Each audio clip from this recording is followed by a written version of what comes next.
Kilo Alpha 4 Whiskey Oscar Golf. The name is Dwayne there, Roger. Roger, Wayne. Let me get that down. And Wayne, whereabouts are you located, sir? Get that down.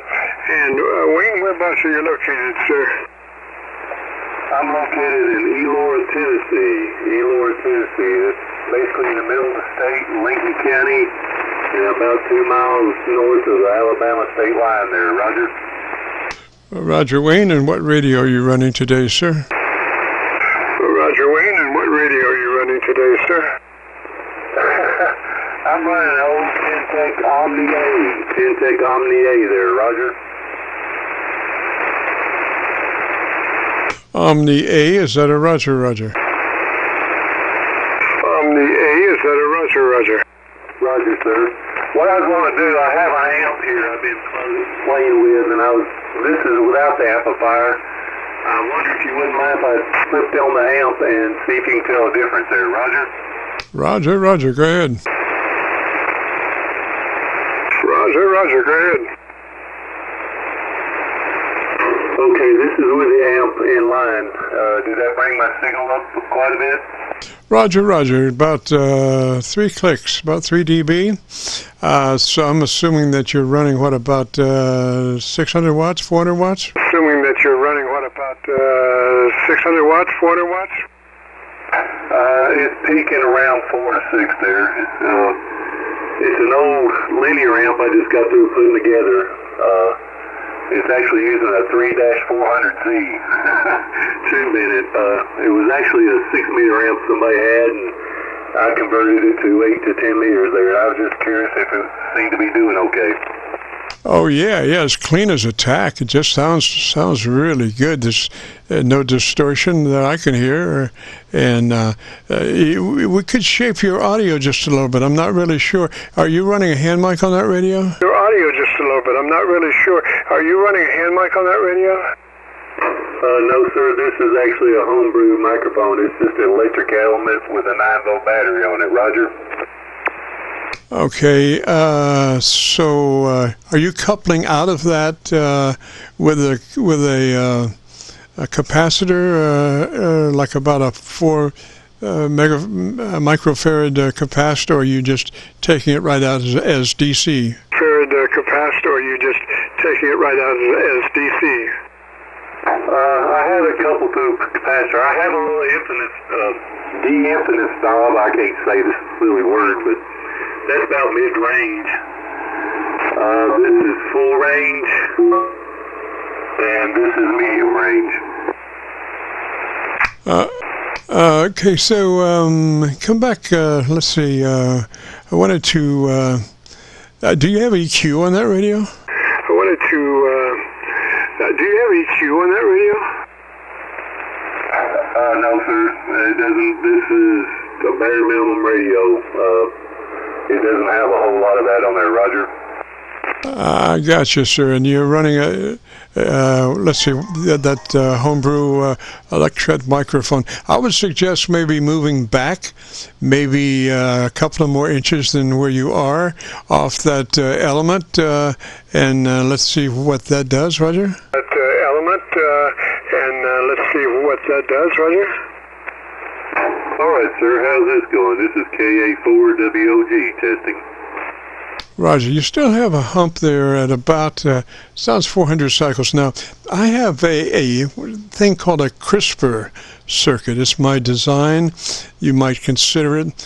You know what a phono jack is? You know, it's got a rubber thing around it that it's where the wire comes in, and it's like strain relief foam piece that goes over the phono jack. Relief foam piece that goes over the phono jack. Yes, sir. Okay, well, take a razor blade and cut that strain relief off of that piece of rubber. Then the other end that usually goes around the metal part to the phono jack just fits right over that electret microphone, and what it does, it's a peaker. It turns out to be a passive frequency peaker that takes a rising stair step up from 1 kc right on up to 6, 7, 8 kc, and by the time you hit 10 kc it's probably about a 10 dB boost, and it's passive, and I think that would just be the thing for you there, Roger. I think that would just be the thing for you there, Roger. Okay, sir. Well, I'll look into that and consider it there, Roger. Appreciate it. Yes, sir. So this piece that sticks out in front of the microphone is round, and it sticks out in front of the microphone maybe a quarter of an inch, maybe just a little bit more than a quarter of an inch, and it just reshapes the audio coming in, and it seems to roll off that bottom end and spike up that top end, so it's just a really nice passive device. That is where I would put that microphone on an electronic EQ. This does it manually, passively, so might check that out. And again, I hope you understand what I mean when I'm talking about that rubber piece on the phone jack. It's just a little round jobber with that you just take a razor blade and slice off that tapered piece, and so you have a nice round piece that just fits. One end fits right over the microphone and makes the other end hang out there about a quarter of an inch or so. The microphone and makes the other end hang out there about a quarter of an inch or so. Yes, sir. I know what you're talking about. You told I put it directly on the microphone element, correctly? Exactly. And then you just recess that mic a little bit further back.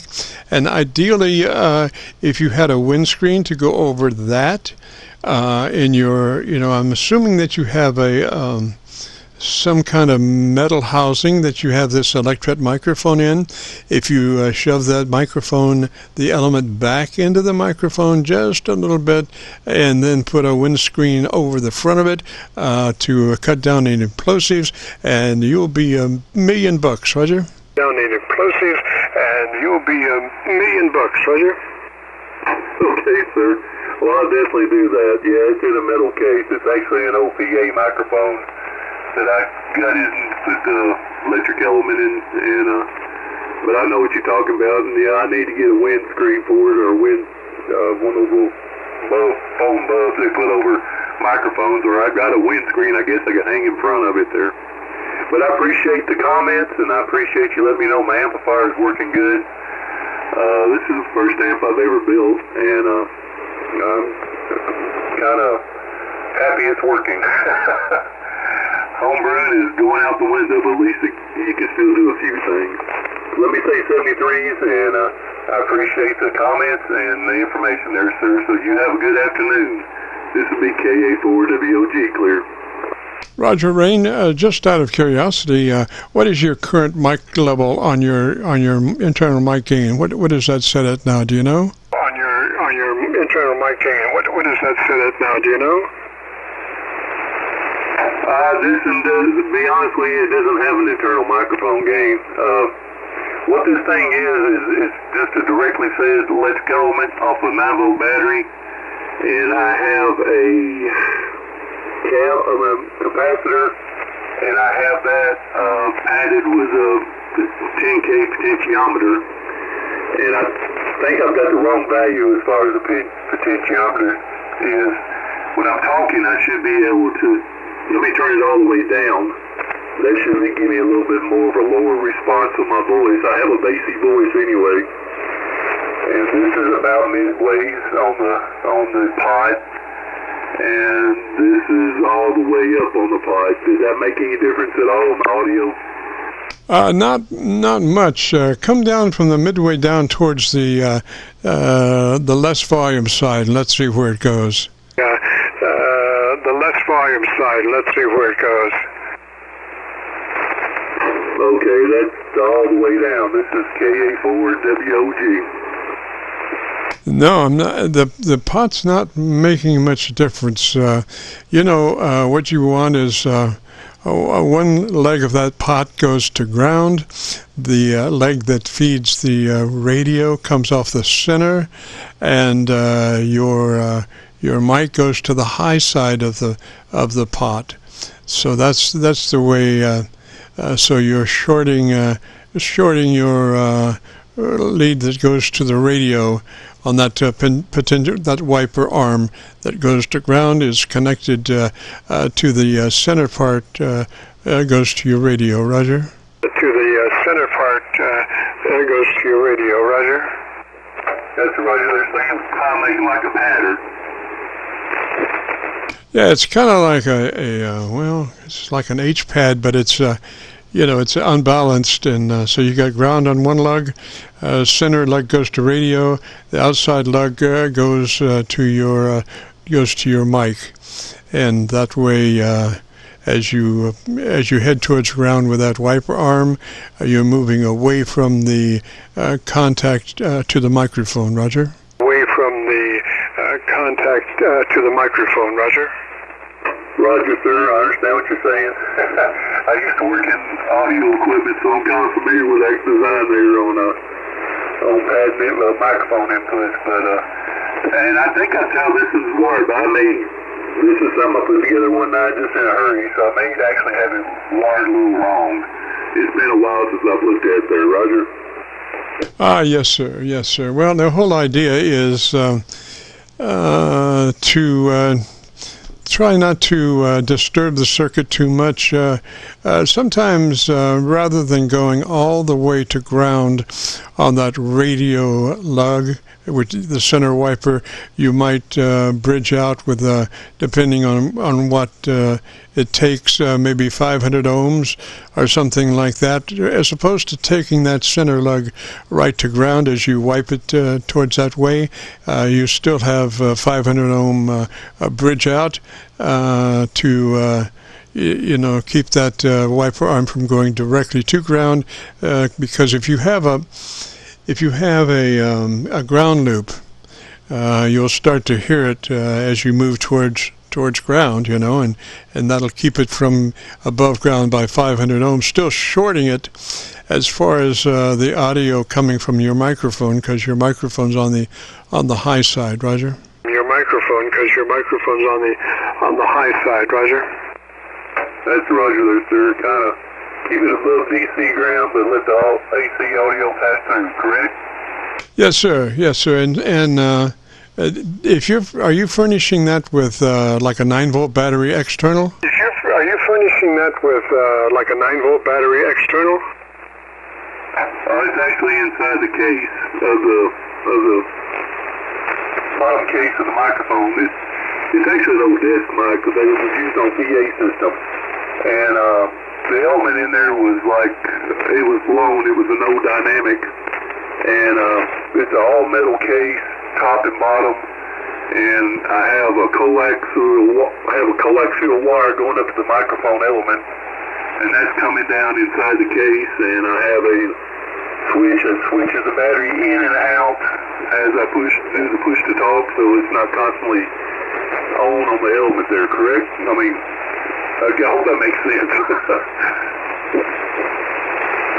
Oh, yes, sir. Yes, sir. Well, probably what you want to do is bridge out of that microphone circuit with about a 3 microfarad or 4 microfarad non-polarized capacitor, and then into your volume control there, because that will keep you from taking your DC to ground as you mess with your output. And it's a good idea to keep that unless let's see. Some of the ICOM stuff is set up to take electric microphones directly. Some other radios are not, and if you have a DC there, you have to not use a capacitor. But if you don't have the DC there, then it's a good idea to use a blocking capacitor to keep that DC circuit output from headed towards ground. Roger? DC circuit output from headed towards ground. Roger? That's Roger there, sir. Yeah. Well, I have a coupling capacitor going into this radio. So yeah, this 10-tech is it's a high impedance input. I think it was actually designed to use like a D104 or a high impedance ceramic element there, Roger. Oh, Roger. Yeah. So you should have no problem with that electret microphone. That's what this is. Electret microphone with my crisper on it, and into a little more EQ, and then into the radio. I've got a bunch of stuff tied to this microphone to make this system work. But basically, this is a electret microphone into a ART preamp using the ART preamp for DC. Phantom DC, Roger. For DC, Phantom DC, Roger. That's Roger there, sir. Yeah, I've got an old bell ringer, 2-channel EQ. I've been thinking about putting onto this, messing around with it, and try to reshape the audio there and see if that makes any difference there. So I may try doing that, just putting it on it's got a quarter-inch jack into it, so it wouldn't be that hard to modify it and put it to the input of the radio there, Roger. Roger. Now that device is probably a line-in, line-out device, so you may need a preamp to get your level up going into that equalizer. So I would suggest using something like an ART preamp coming out of the ART preamp line-out, and that will that would furnish that DC for the microphone, and it's a tube, partially tube, so you would have nice warmth going for you, plus like I say, phantom power supply and output level control into your high level equalizer, Roger. Into your high level equalizer, Roger. That's Roger there, sir. Yeah, I know what you're talking about.